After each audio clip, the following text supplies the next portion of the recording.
This channel does not promote any violent, harmful, or illegal activities. All content provided by this channel is meant for an education purpose only.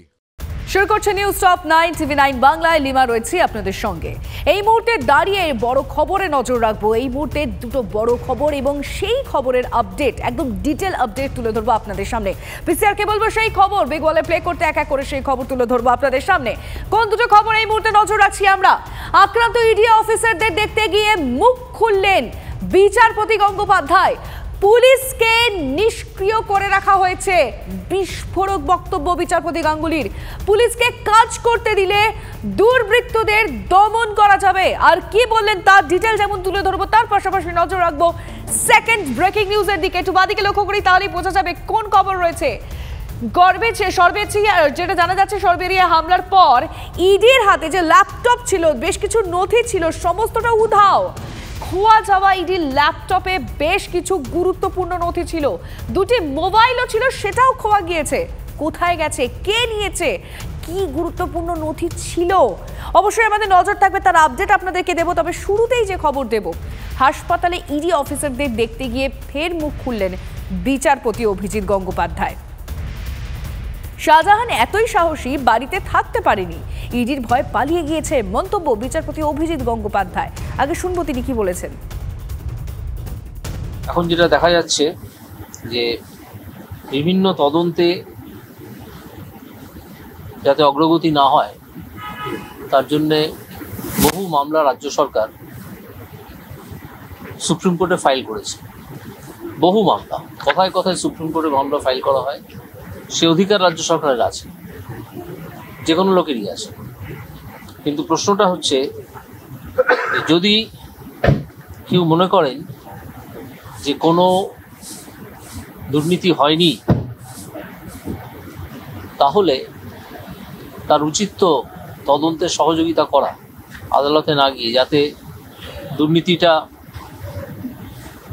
আনার্থ হয়। তো আমার পুলিশের ওপর ভরসা আছে, কিন্তু পুলিশ পরিচালনার ওপর কোনো ভরসা আমার নেই। পুলিশকে যারা পরিচালনা করেন তারা একেবারেই নিজেদের স্বার্থে পরিচালনা করছেন। বিভিন্ন হাইকোর্টের যে রায়, এর মধ্যে যা নজরে আসছে, একজনকে ছাদ থেকে ফেলে দিয়ে বাড়ির বাইরে তাকে এসে পিটিয়ে মারা হলো, তারপরেও খুনের ধারা যুক্ত করা হয়নি, সেটা করা হলো যখন জাস্টিস দেবাংশু বসাক সেটা বললেন। যারা, আমি সকালে যে মন্তব্য করেছিলাম যে কনস্টিটিউশনাল মেশিনারি ব্রেকডাউন হয়েছে এই বলে কেন রাজ্যপাল ঘোষণা করছেন না, আমি সেটা অত্যন্ত সচেতনভাবে করেছি। এখনও আমি এখানে দাঁড়িয়েও মনে করি যে এই রাজ্যে সাংবিধানিক ব্যবস্থা সম্পূর্ণ ভেঙে পড়েছে। না হলে কোনো রাজ্য সরকার দুর্নীতির তদন্ত আটকানোর জন্য কোটি কোটি টাকা ব্যয় করে না। আমি জানতে চাই, আমি আশা করব যে আমাদের মামাটি মানুষের সরকার এইটুকু অন্তত প্রকাশ করবেন যে সুপ্রিম কোর্টে ছোটাছুটি করতে মোট কত টাকা, এই তদন্ত আটকাতে মোট কত টাকা তারা খরচ করেছে, এই হিসেব আমি জানতে চাই। এবং আমি এখনও মনে করি যে যথেষ্ট সময় এসে গেছে এই স্টেটে যে কনস্টিটিউশনাল মেশিনারি সম্পূর্ণ ব্রেকডাউন করেছে সেটা ঘোষণা করা। তবে মনোবল ভেঙে দেওয়া যায় না, এতে মনোবল বাড়ে। দুর্বৃত্তরা মনে করে যে এতে মনোবল হয়তো ভেঙে দেওয়া যায়, তারা জানে না যে এতে মনোবল বাড়ে। আমার সামনে কোনো মামলাও নেই, আমি শুধু বলতে চাই যে যাকে খুঁজতে যাওয়া হয়েছিল তার দেখা পাইনি, বদলে 3 জনকে মেরে নার্সিংহোমে পাঠাতে হয়েছে, মারা হয়েছে নির্লজ্জভাবে। এটা পশ্চিমবঙ্গের নামটা ডুবেছে সারা ভারতবর্ষের সামনে। এবার সেই বীরপুঙ্গব ইডিতে এসে দেখা করবে। তিনি কোন দলের লোক আমি সঠিকভাবে এখনো জানি না, এবং তার দলীয় নেতারা কারা, তারা প্রকাশ্যে আসেন না লুকিয়ে আসেন, সেও আমি এখনো জানি না। তবে হ্যাঁ, আমি দেখেছি যে কিছু লোক, আমি সকালবেলা যখন রিয়্যাক্ট করেছিলাম যে কনস্টিটিউশনাল মেশিনারি ব্রেকডাউন করেছে, কিছু রাস্তার ছোঁড়া, তারা কিছু কিছু মন্তব্য করেছে, এটা আমার নজরে এসেছে। তাদের সম্বন্ধে আমি কোনো মন্তব্যই করতে চাই না, তারা কোন দল সে সম্বন্ধেও আমি কোনো মন্তব্য করতে চাই না। আমার তো একটা স্পেসিফিক প্রশ্ন আছে, যাদেরকে লেলিয়ে দেওয়া হলো মারার জন্যে, তারা ভারতবর্ষের নাগরিক তো? এই খোঁজটা আপনারা ভালো করে দিন। তারা অন্য কোনো জায়গা থেকে নৌকোয় চড়ে এখানে এসে ঢোকেননি তো। যদি উপযুক্ত তদন্ত হয় আমার ধারণা পুরো সত্যটাই বেরিয়ে আসবে এবং কারা কাকে আশ্রয় দিচ্ছে সেটা জানা যাবে। সন্দেশখালী ঘটনায় মুখ খোলায় বিচারপতি অভিজিৎ গঙ্গোপাধ্যায়কে নিশানা তৃণমূল নেতৃত্বের। পদের অপব্যবহার, রাজনীতিবিদদের মতো আচরণ, বেরাগাম আক্রমণ কুণাল ঘোষের। বিচার ব্যবস্থার বাইরে গিয়ে অসীমীচীন কথা বলছেন তোপ সেচমন্ত্রী পার্থ ভৌমিকের। শুনবো কে কি বলছেন। জাস্টিস অভিজিৎ গাঙ্গুলি বা কমরেড অভিজিৎ গাঙ্গুলি বা জাস্টিস কমরেড অভিজিৎ গাঙ্গুলি আজ যেভাবে কথা বলছেন সেটা সম্পূর্ণভাবে তার চেয়ারকে মিসইউজ করা, তার পদকে মিসইউজ করা। যে মামলা তার হাতে নেই, যে বিষয়গুলোর সঙ্গে তার কোনো সম্পর্ক নেই, তিনি রাজনীতিবিদের মতো নিজের উইশ লিস্ট, তিনি যে একজন অ্যান্টি তৃণমূল, একটা উইশ লিস্ট তিনি সেটা চাপিয়ে দিচ্ছেন মানুষের উপরে। এটা কি করে হতে পারে? প্রধান বিচারপতির উচিত একটা ক্রেন পাঠিয়ে ওনাকে হাইকোর্ট থেকে তুলে নিয়ে সিপিএমের ব্রিগেডের মাঠে ছেড়ে দিয়ে আসা। জাস্টিস অভিজিৎ গাঙ্গুলি কল্যাণী গেছিলেন, ওখানে তিনি বলেছেন যে ইডি তদন্তকারী আধিকারিকদের এভাবে আটকালে একদমই এটা সমীচীন নয়, রাজ্যের পক্ষে ভালো নয়, আইন শৃঙ্খলা নেই। সবচেয়ে ভালো নয় হচ্ছে ওনার বিচার ব্যবস্থার বাইরে গিয়ে এই ধরনের অসমীচীন কথাগুলো বলা। উনি নিজেই জানেন না যে ওনাকে কত দূর অবধি উনি যেতে পারেন, কত দূর অবধি উনি বলতে পারেন। যথার্থ বিচারপতিদের প্রতি মানুষের আস্থা কমে যাচ্ছে ওনার মতো কিছু মানুষদের জন্য। সরবেরিয়ায় হামলার পর উধাও ইডির ল্যাপটপ। খোয়া যাওয়া ল্যাপটপে গুরুত্বপূর্ণ নথি ছিল ইডির। 2টি মোবাইলও খোয়া যায় বলে খবর। বেশ কিছু গুরুত্বপূর্ণ নথি ভর্তি ফাইল ছিনিয়ে নেওয়ার অভিযোগ। আইনি পরামর্শ দিচ্ছেন ইডি আধিকারিকরা, এমনটাই খবর সূত্রে।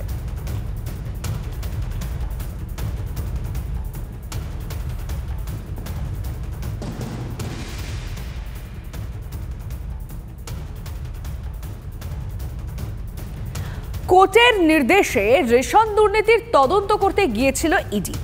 যে দুর্নীতিতে সরাসরি প্রভাবিত আম জনতা, তৃণমূল স্তরের জনতা, আর সেই তদন্ত করতে গিয়েই রক্তারক্তি কাণ্ড। সরবেরিয়ায় তৃণমূল নেতার বাড়িতে তল্লাশি করতে গিয়ে মার খেতে হলো কেন্দ্রীয় এজেন্সির আধিকারিকদের। দেখুন ঠিক কি ঘটেছে। वजीर उधर है, हमका वजीर चाहिए, जिंदा या मर्दा।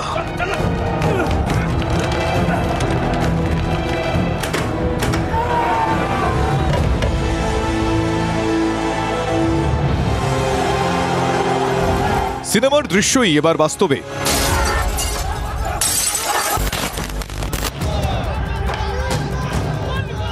রেশন দুর্নীতির তদন্ত করতে গিয়ে শুক্রবার উত্তর 24 পরগনার সরবেরিয়ায় রক্তাক্ত হলেন ইডি আধিকারিকরা।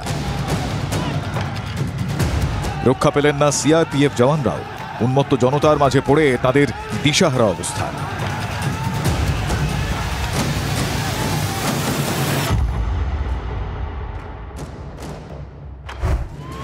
শুক্রবার ভোররাত 4টে সিজিও কমপ্লেক্স থেকে একের পর এক গাড়ি বেরোয়। উদ্দেশ্য রেশন দুর্নীতির তদন্তে রাজ্যের বিভিন্ন প্রান্তে তল্লাশি।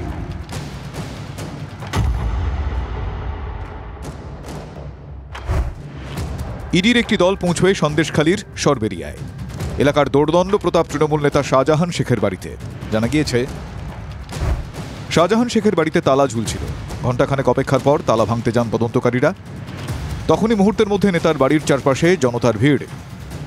ইডি আধিকারিক, সিআরপিএফ জওয়ান ও সংবাদ মাধ্যমের কর্মীদের চারপাশ থেকে ঘিরে ফেলেন শাহজাহান শেখের অনুগামীরা। সামনে এগিয়ে দেওয়া হয় মহিলাদের। সবারই জঙ্গি মেজাজ। লাঠি, ইট, পাথর দিয়ে এলোপাথারি মারধর শুরু হয়। রক্তাক্ত হন ইডি আধিকারিকরা। আমাকে মেরেছে, মাটিতে পড়ে গেছি, মাথা ফেটে গেছে। আপনি কি কাজ করেন? আমি জনরোষে। কিসে মানলা? কি দিয়ে মেরেছে? লাঠি দিয়ে মেরেছে। উন্মত্ত জনতার মাঝে তখন দিশেহারা, অসহায় কেন্দ্রীয় বাহিনীর সশস্ত্র জওয়ানরা। লাঠি চাটি দিয়ে, লাত মেরে, পাথর দিয়ে, এগুলো। কতজন ছিল ওরা? কমসে কম 1,500-2,000 লোক ছিল। মারধরের পাশাপাশি ইডির একাধিক গাড়ি ভাঙচুর, আগুন ধরিয়ে দেওয়ার অভিযোগ নেতার অনুগামীদের বিরুদ্ধে। পিএফ জওয়ানরা তাদের যে গাড়ি, সেই গাড়িও কিন্তু একেবারে সম্পূর্ণভাবে বিনষ্ট করে দেওয়া হয়েছে। কাঁচ ভেঙে গিয়েছে চারপাশে, তারা লাঠির বাড়ি পড়েছে। গোটা 10-12 জন, 10-12 জন রক্তাক্ত হয়েছেন তো অনেকে। হ্যাঁ স্যার।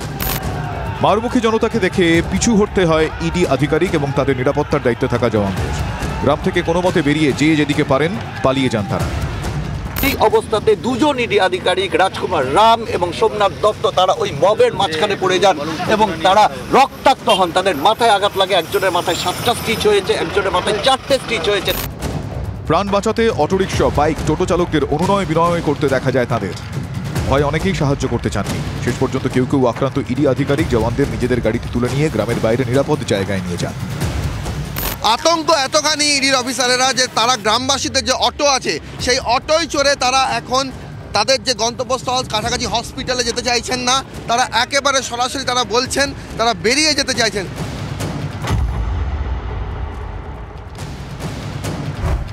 ইডি আধিকারিক ও জওয়ানদের দাবি, পরিকল্পনা করেই তাদের উপর হামলা চালানো হয়েছে। আক্রমণ থেকে বাঁচতে যারা সেখান থেকে এলাকা ছেড়ে চলে যাওয়ার চেষ্টা করবেন সেটা পর্যন্ত করতে দেওয়া হবে না, এই ধরনের পরিকল্পনা করা হয়েছিল বলেই আমরা জানতে পারছি। আপনারা যখন বেরোচ্ছিলেন তখন কি সেখানে ব্যারিকেড করা ছিল? রাস্তায় 3 জায়গাতে ব্যারিকেড করা ছিল, লরিকে পাথালি করে দাঁড়া করানো ছিল। ইডির আধিকারিক এবং কেন্দ্রীয় বাহিনীর জওয়ানেরা আক্রান্ত হলেও কি করছিল পুলিশ? আইন শৃঙ্খলা রক্ষার দায়িত্ব তো তাদেরই। তদন্তকারী আধিকারিক রবীন্দ্র দাহিয়া তারা পালিয়ে যান ধামাখালি ঘাটের দিকে এবং এই মুহূর্তে তারা সন্দেশখালী থানায় আশ্রয় নেন এবং তারা কন্টিনিউয়াস পুলিশকে ফোন করেন, কিন্তু পুলিশের দিক থেকে কোনো ধরনের সহযোগিতা পাওয়া যায়নি, এমনটাই কিন্তু ইডি আধিকারিকরা এখন পর্যন্ত জানান।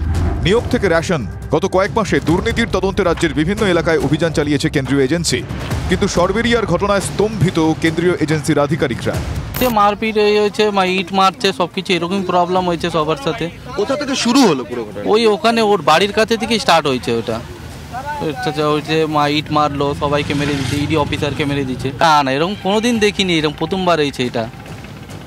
আর কোনোদিন এই ধরনের অভিযানে আসবেন মানে সাহস পাবেন না? না।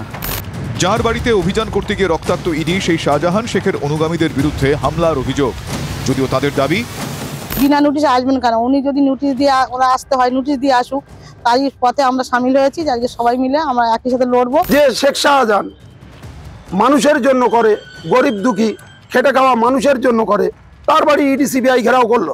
এর মেন নায়ক হলো শুভেন্দু অধিকারী। বিশেষজ্ঞদের মতে উন্মত্ত জনতার সামনে ঠান্ডা মাথায় পরিস্থিতি সামলেছে কেন্দ্রীয় বাহিনী। প্রায় 30 জন সিআরপিএফ জওয়ান ছিলেন আজকের অভিযানের। তারা 1,500-এর মারমুখী মবের সামনে কার্যত অসহায় হয়ে যান। তারা এই ধরনের মব সামলানোর কোনো প্রিপারেশন নিয়ে আসেননি এবং তাদের কাছে আগ্নেয়াস্ত্র থাকলেও সেই আগ্নেয়াস্ত্র ব্যবহারের ক্ষেত্রে নিষেধাজ্ঞা ছিল, কারণ আগ্নেয়াস্ত্র ব্যবহার করলে পরিস্থিতি অন্যদিকে মোড় নিতে পারে এবং সেই জায়গা থেকে তাদের প্রাথমিক কাজ ছিল কোনোভাবে ইডি আধিকারিকদের শিল্ড করে, বডিলি শিল্ড করে তাদের বের করে নিয়ে আসা এবং তার জন্য তারাও আহত হয়েছেন। সিনেমার পর্দায় শেষ পর্যন্ত নিজের সাম্রাজ্যে বসেই হার স্বীকার করতে হয়েছিল রামেশ্বর সিংকে। রাজা জি কি ফৌজ সে বড়া রাজা জি কা খজানা, সমঝে রামেশ্বর সিং। শাহজাহান শেখের অনুগামীরা আজকের মতো তদন্ত আটকে দিতে পেরেছেন, কিন্তু কতদিন? আজ না হয় ইডি আধিকারিক, সিআরপিএফ জওয়ানরা ফিরে এলেন, কিন্তু এভাবে কি তদন্ত আটকাতে পারবেন শাহজাহান শেখরা? আজকের ঘটনায় রাজ্যের আইন শৃঙ্খলা পরিস্থিতিও প্রশ্নের মুখে পড়ে গেল। ক্যামেরায় দীপঙ্কর, রজতের সঙ্গে সিজার, সৌরভের রিপোর্ট, TV9 বাংলা। সন্দেশখালীর ঘটনায় কেন্দ্রীয় হস্তক্ষেপের সওয়াল শুভেন্দু। যেভাবে ইডি আধিকারিকদের আক্রমণ করা হয়েছে, সরাসরি ভারতের সংবিধানকে, আইন ব্যবস্থাকে চ্যালেঞ্জ জানিয়েছে আক্রমণকারীরা। ডাইরেক্টরদের লোকেদেরকে আক্রমণ করা হয়েছে, সরাসরি ভারতবর্ষের সংবিধানকে, তার আইন ব্যবস্থাকে, তাকে চ্যালেঞ্জ করেছেন এই গুন্ডারা। আমরা মনে করি যে পশ্চিমবাংলায় আইনের শাসন নেই এবং পশ্চিমবঙ্গে অবিলম্বে রাজ্যপালের উচিত কেন্দ্রীয় হস্তক্ষেপের জন্য সুপারিশ করা। সন্দেশখালীতে যে ঘটনা ঘটেছে তা কোনোভাবেই কাঙ্ক্ষিত নয়, এর জবাব দিতে হবে। শওকত মোল্লা, শাহজাহান শেখদের মতো নেতাদের থেকে সাবধান থাকুন, এরা মানুষকে খেপিয়ে বিপথে চালিত করছেন। শাসক নেতাদেরকে তীব্র আক্রমণ আইএসএফ বিধায়ক নওশাদ সিদ্দিকীর। সেই নেতার অঙ্গুলি এলোনে কিছু মানুষ যেভাবে ইডির কর্তাদেরকে ঘিরে ধরে এবং সিআরপিএফের জওয়ানদেরকে ঘিরে ধরে তাদের সাথে যে আচরণ করলো, তাদের মাথা ফাটালো, কোনোভাবে এটা কাঙ্ক্ষিত নয়। এর জবাব দিতে হবে। এই শওকত মোল্লা, এই শাহজাহান শেখদের বা এদের মতো নেতাদের থেকে আপনি সজাগ থাকুন। এরা মানুষকে খেপিয়ে দিয়ে বিপদের দিকে ঠেলে দিচ্ছে। বিচার ব্যবস্থার প্রতি আস্থা ভরসা রাখুন, কেউ অন্যায় করলে ছাড় পাবে না। ইডির নজরে বনগাঁর দাপুটে তৃণমূল নেতা শঙ্কর আঢ্য। বনগাঁ পুরসভার প্রাক্তন চেয়ারম্যানের শ্বশুরবাড়ি থেকে উদ্ধার 8.5 লক্ষ টাকা। শ্বশুরবাড়ি সহ শঙ্কর আঢ্যর 5টি ডেরায় হানা কেন্দ্রীয় তদন্তকারী সংস্থার। 8.5 লাখ ক্যাশ শঙ্কর আঢ্যর বাড়ি এবং তার শ্বশুরবাড়ি সহ। আরেকবার জানিয়ে রাখবো, ইডির নজরে বনগাঁর দাপুটে তৃণমূল নেতা শঙ্কর আঢ্য। যে ছবি দেখছেন, বনগাঁ পুরসভার প্রাক্তন চেয়ারম্যানের শ্বশুর বাড়ি থেকে সন্ধেবেলা উদ্ধার হয়েছে 8.5 লক্ষ টাকা। শ্বশুরবাড়ি সহ শঙ্কর আঢ্যর 5টি ডেরায় হানা দেয় কেন্দ্রীয় তদন্তকারী সংস্থা এবং সেখান থেকে টাকা উদ্ধার।